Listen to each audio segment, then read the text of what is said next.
नमस्कार दोस्तों, बहुत बहुत स्वागत है आप सबका एक बार फिर से साहित्य स्टडी यूजीसी नेट क्लासेस में। आज की वीडियो में हम एलिजाबेथन एज की जो पोएट्री है उसमें एक बहुत ही फेमस पोइट है उसके बारे में हम डिस्कस करेंगे। काफी दिन बाद मैं ये वीडियो जो है वो बना रहा हूँ एक पर्टिकुलर राइटर पे, एक पर्टिकुलर पोइट पे। पहले मैंने काफी सारी वीडियोस डाली हैं पोइट्री पे, तो आज हम एक राइटर के बारे में, एक पोइट के बारे में डिस्कस करेंगे जो नेट के एग्जाम के लिए बहुत ज्यादा इंपॉर्टेंट है। ठीक है, जिनका नाम है Edmund Spenser. Edmund Spenser queen Elizabeth के काफी क्लोज रहे हैं, एज यू नो। थोड़ी सी इसकी पर्सनल लाइफ के बारे में हम डिस्कस कर लेते हैं। एडमंड स्पेंसर 1552 में पैदा हुए थे और 1559 में इनकी डेथ हो जाती है। ये as a spy, Queen Elizabeth के एज ए स्पाई वो काम करते हैं। ठीक है, तो जैसे क्वीन एलिजाबेथ के काफी ज्यादा वो क्लोज होते हैं और उस टाइम पे इंग्लैंड और आयरलैंड दोनों में काफी ज्यादा रिबेल हो रहा था। जो आयरलैंड के रिवोल्यूशनरीज थे वो क्वीन एलिजाबेथ को डिथ्रोन करना चाहते थे, वो उसको जो उसके सिंहासन से हटाना चाहते थे। आयरिश रिवोल्यूशनरीज बहुत ज्यादा रिवोल्यूशन कर रहे थे उस टाइम पे। तो एक ये जो क्वीन थी, क्वीन एलिजाबेथ, बहुत ही स्मार्ट क्वीन थी।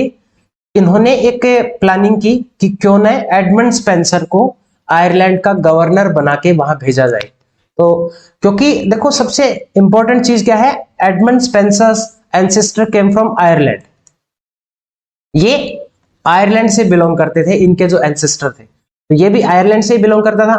तो क्वीन एलिजाबेथ ने इसको वापस से आयरलैंड भेज दिया और आयरलैंड जाके ये बन गया गवर्नर। लेकिन एज ए स्पाई ये वहां पे बन के गया था। तो आयरलैंड की जितनी भी इंफॉर्मेशन थी वो सारी की सारी वो क्वीन एलिजाबेथ को दे रहा था। क्वीन एलिजाबेथ के लिए काफी ज्यादा लॉयल था। तो सारी इंफॉर्मेशन, जो भी उनकी इंफॉर्मेशन थी, जो उनके अटैक करने की जो भी प्लानिंग थी, जो भी स्कीम्स थी उनकी, वो सारी की सारी वो शेयर करता था किसके साथ? क्वीन एलिजाबेथ के साथ। तो इन्होंने एक, ये एडमंड स्पेंसर है, इन्होंने एक वर्क लिखा था, एक ऐसे है ये, the vision of the state of Ireland. The Vision of the State of Ireland. It is the only prose work written by Edmund Spenser. सिर्फ एक ही वर्क है जो प्रोज में लिखा गया है, बाकी सारी की सारी जो है इनके वर्क्स वो वर्स में लिखे गए हैं, मतलब पोइट्री की लैंग्वेज में लिखे गए हैं।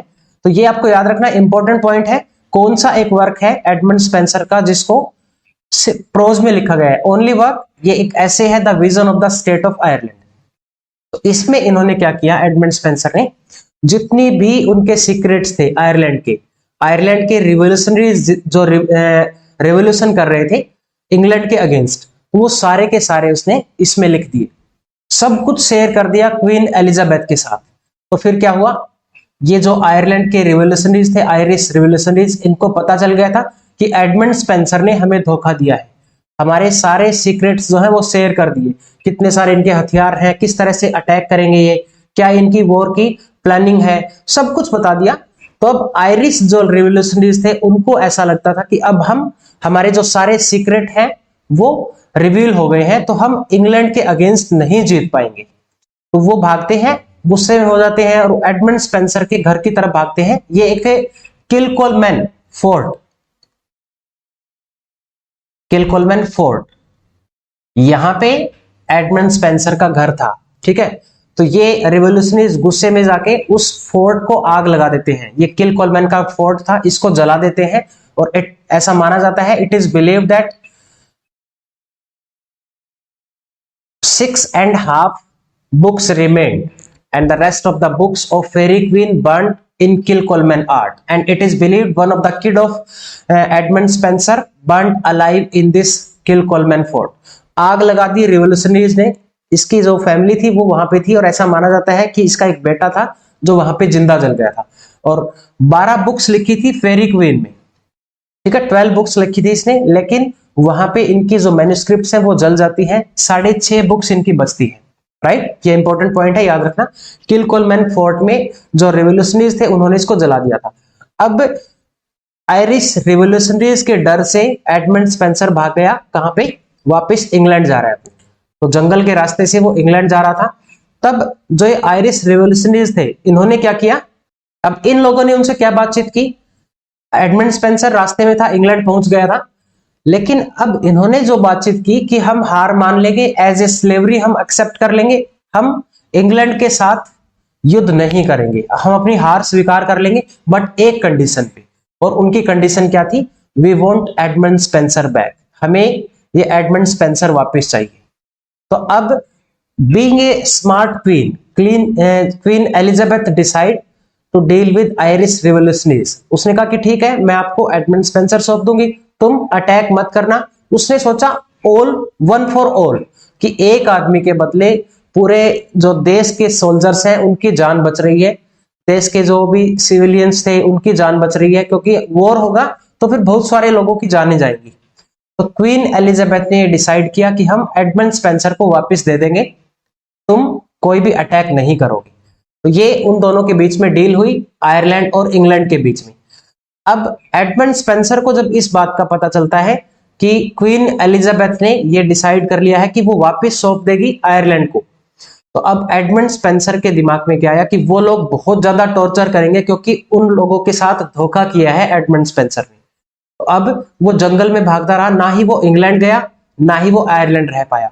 तो अब एक जो हिंदी में हमारी कहावत है, धोबी का कुत्ता ना घर का ना घाट का, ये काम हो गया था एडमंड स्पेंसर के साथ। ना वो इंग्लैंड जा सकता, अगर वो इंग्लैंड वापस जाता तो क्वीन एलिजाबेथ उसको आयरलैंड के हवाले कर देती, आयरलैंड वापस जाता तो वो लोग उसको बहुत ज्यादा टॉर्चर करके मारते।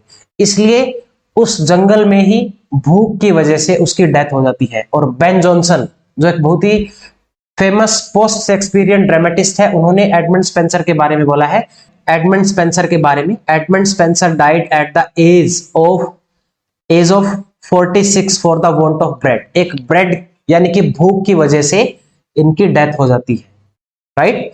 तो चार्ल्स लैम ने, ये इनकी पर्सनल लाइफ के बारे में था। अब एज ए लिटरेचर में इन्होंने क्या कंट्रीब्यूट किया है, एज ए पोइट उनको कितना कंट्रीब्यूशन उन्होंने किया है, इसके बारे में हम डिस्कस कर लेते हैं। चार्ल्स लैम ने उनको पोइट्स पोइट बोला है। चार्ल्स लैम ने पोइट्स पोइट क्यों बोला है चार्ल्स लैम ने? क्योंकि देखो, ये जो एडमंड स्पेंसर है, ये ही पहले ऐसे पोइट थे जिन्होंने इंग्लिश लैंग्वेज को पोइट्री में सबसे पहले इन्होंने यूज किया था, एज ए प्लेजर के पर्पज से, एज ए एस्थेटिक पर्पज से, एज ए लव के पर्पज से। वैसे तो पहले हमारे जो ये पोइट थे, जोफ्री चौसर, वो भी इंग्लिश लैंग्वेज को पोइट्री में यूज कर चुके हैं, बट उन्होंने पोइट्री को एज ए वेपन्स यूज किया है सोसाइटी को रिफॉर्म करने के लिए, ना कि एस्थेटिक पर्पज के लिए, ना कि प्लेजर के लिए। प्लेजर और एस्थेटिक पर्पज के लिए सबसे पहले इंग्लिश लैंग्वेज में, यानी कि पोइट्री में इंग्लिश लैंग्वेज का यूज किसने किया था? एडमंड स्पेंसर ने। इसीलिए चार्ल्स लैम ने इनको बोला है पोइट्स पोइट, राइट। उसके बाद बेन जॉनसन ने, Spenser died at the age of 46 for the want of bread. एक ब्रेड की वजह से, मतलब भूख से इनकी डेथ हो जाती है, ऐसा किसने बोला है? बेन जॉनसन ने। तो फेरी क्वीन में एक लेटर लिखा है, उसके बारे में भी थोड़ा सा बता देता हूं आपको। फेरी क्वीन में जो लेटर लिखा है, शुरुआत में ही ये एक तरह से प्रीफेस माना जाता है। A letter was written by Spenser. Spenser ने ये लेटर किसको लिखा था? सर वॉल्टर रेले को। ये डेडिकेट किया था वॉल्टर रेले को। तो ये जो प्रीफेस है फेरी क्वीन की, जो 6.5 बुक्स हैं जो पब्लिश की हैं, अलग अलग डेट पे उनको पब्लिश किया गया है, तो उन बुक्स को लिखने से पहले एक प्रीफेस लिखा गया था, एक लेटर लिखा गया था। वो लेटर डेडिकेट किया है एडमंड स्पेंसर ने सर वॉल्टर रेले को। इसका नाम याद रखना, ए सेलिब्रेशन ऑफ वर्च्यू, ये इस लेटर का नाम था। ये क्वेश्चन पूछा जा चुका है यूजीसी नेट के एग्जाम में पहले, राइट। अब आगे चलते हैं, इनके थोड़े से वर्क्स के बारे में भी डिस्कस कर लेते हैं।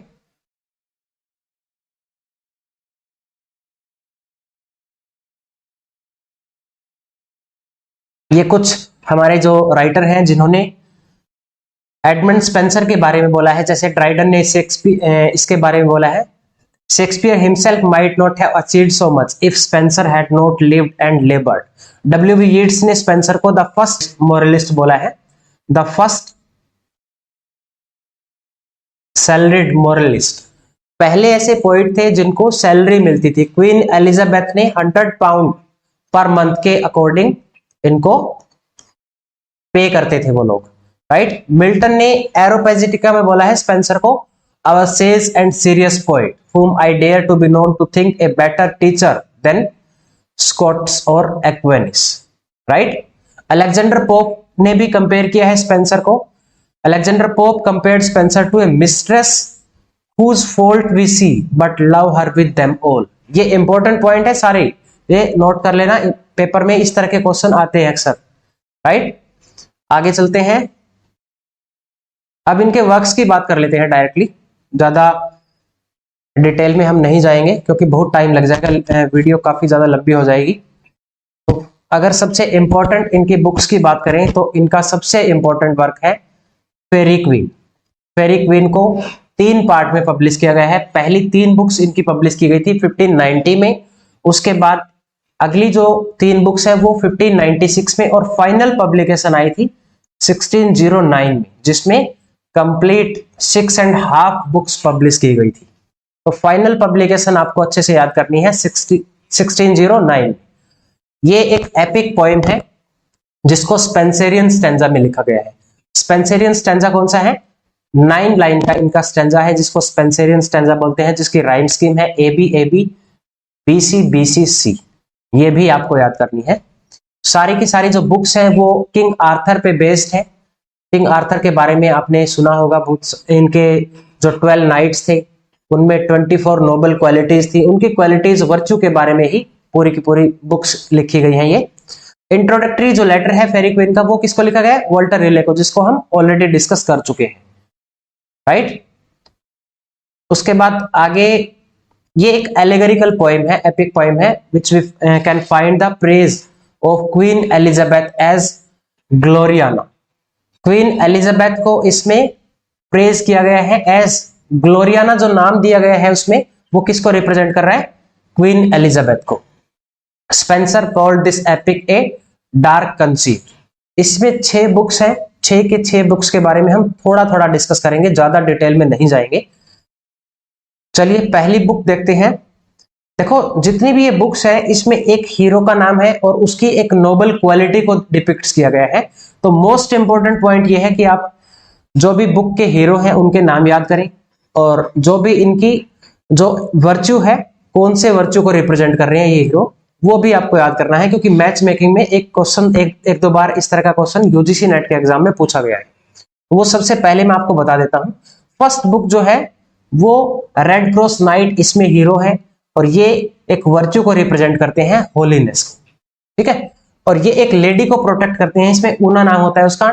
ये दोनों इकट्ठे ही एक ट्रेवल करते हैं और एक फाइट करता है फिर एक ड्रैगन से।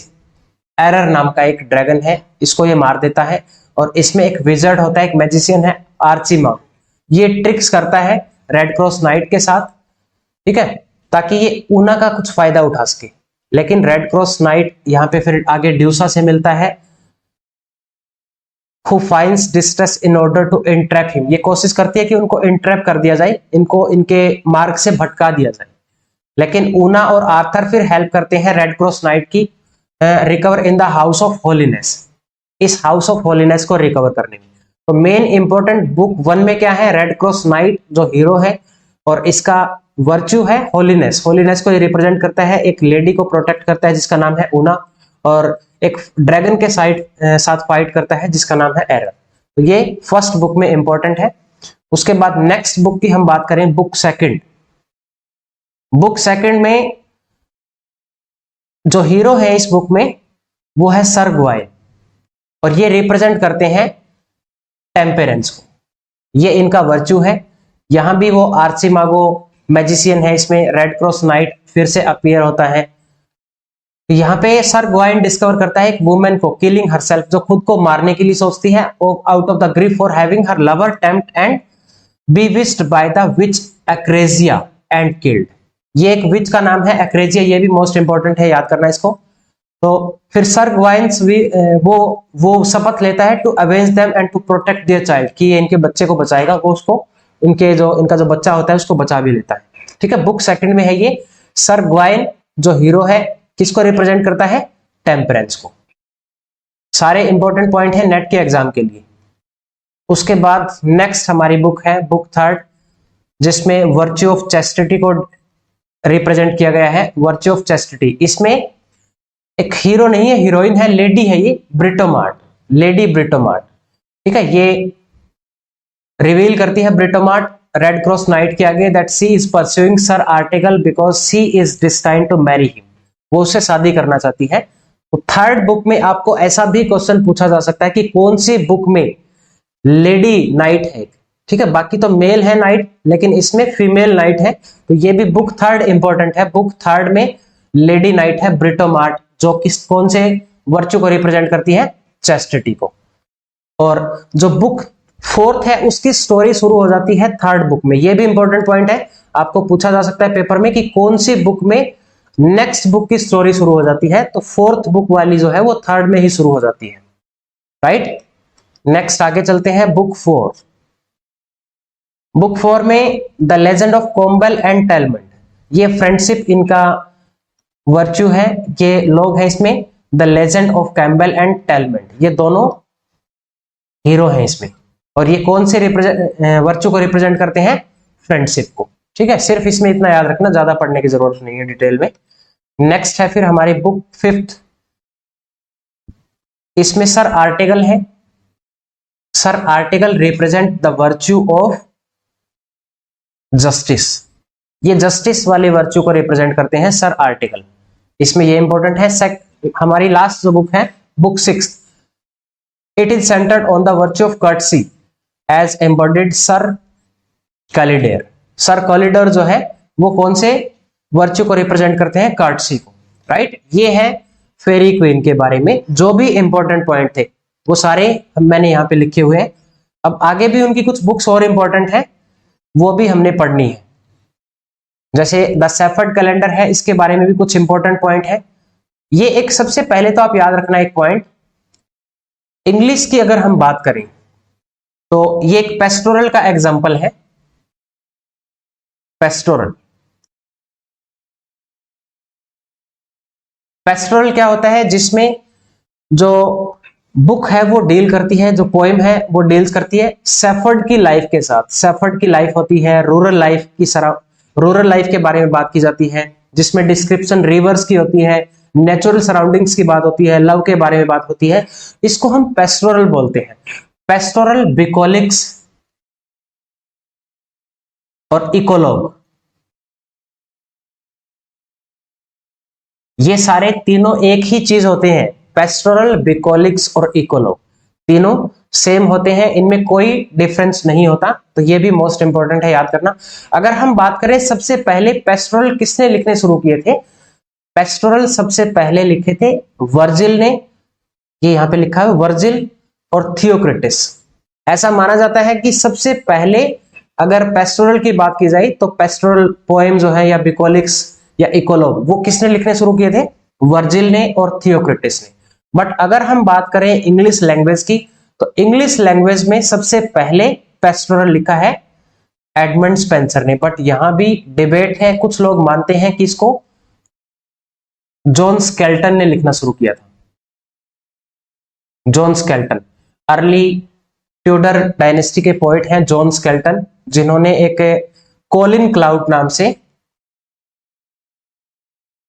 कॉलिन क्लाउड के नाम से इन्होंने क्या किया है, एक कैरेक्टर को भी इन्वेंट किया है, कॉलिन क्लाउड।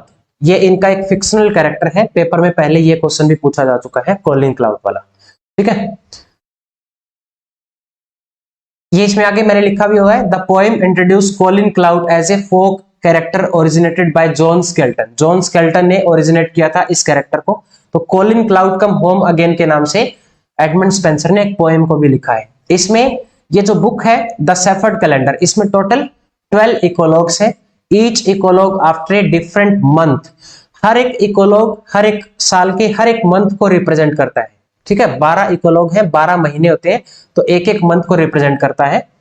और इसमें एक इंपॉर्टेंट पॉइंट और है, ये जो सार्काज्म है, सबसे पहले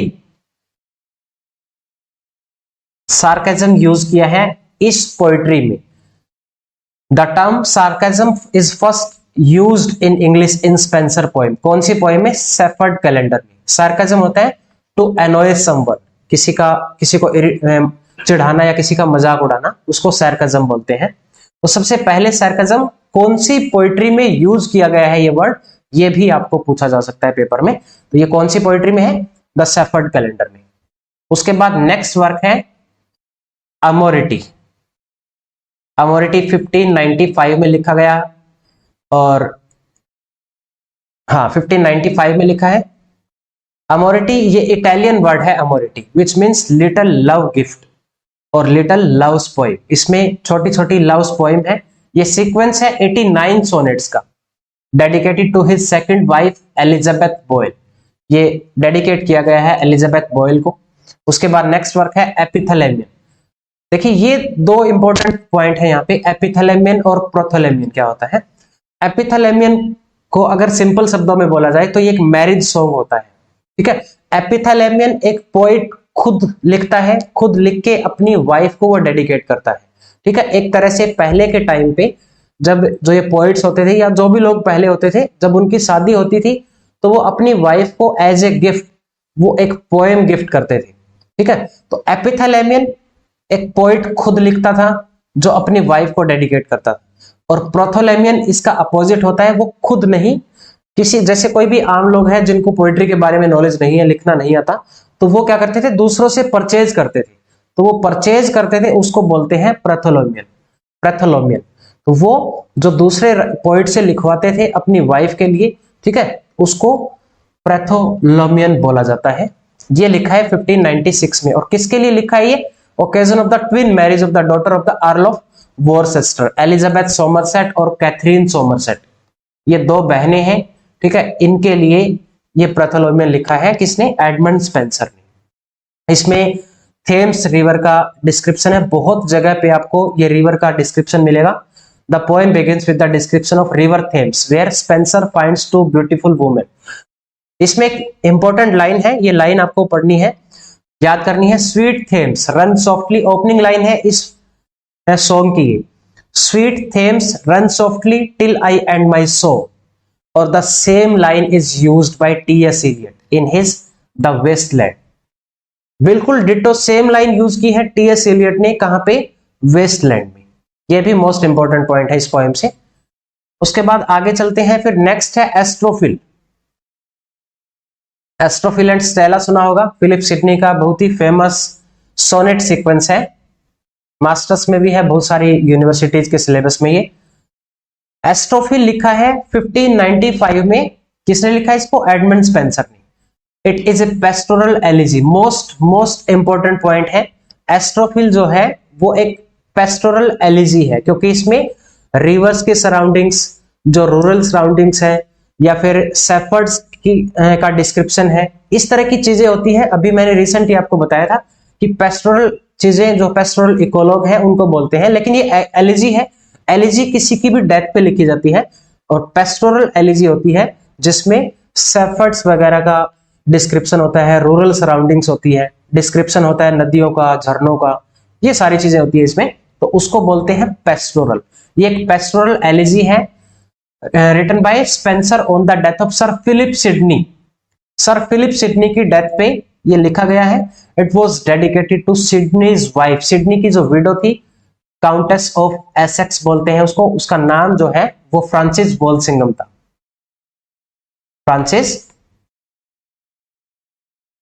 वॉलसिंगम ये नाम था सिडनी की वाइफ का, ठीक है। तो उनको ये वर्क डेडिकेट किया है एस्ट्रोफिल। नेक्स्ट वर्क है फिर Colin Clout come home again.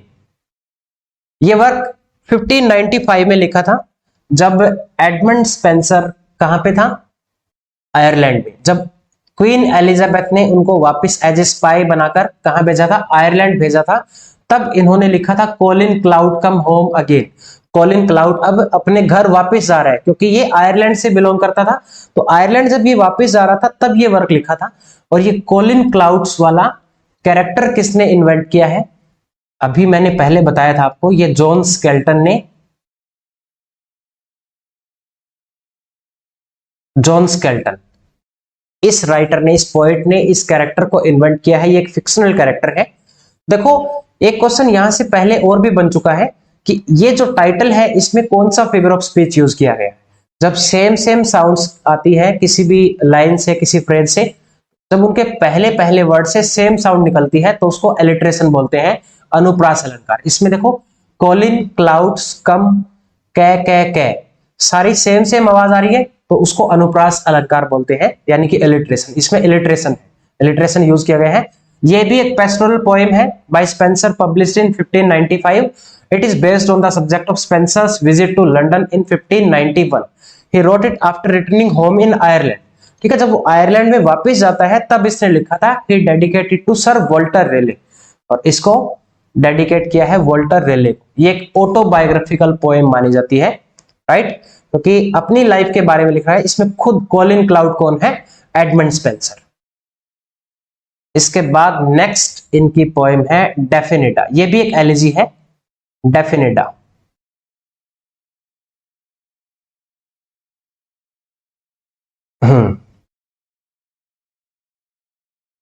डेफिनेडा is elegy upon the death of noble and virtuous lady Douglas hovered.